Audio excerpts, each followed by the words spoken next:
Хотим поздравить вас.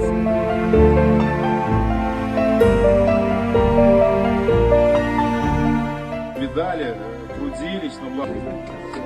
Дай Бог вам полдня года здоровья, вместе души вас поздравляют с таким юбилеем.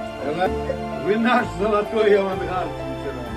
Поэтому... Она очень интересная жизнь.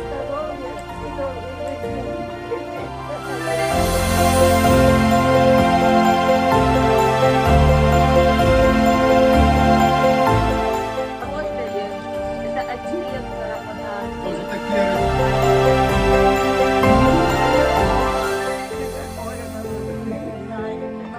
Не дай Бог. Доброе слово на Могилевский. Поэтому мы вас будем беречь.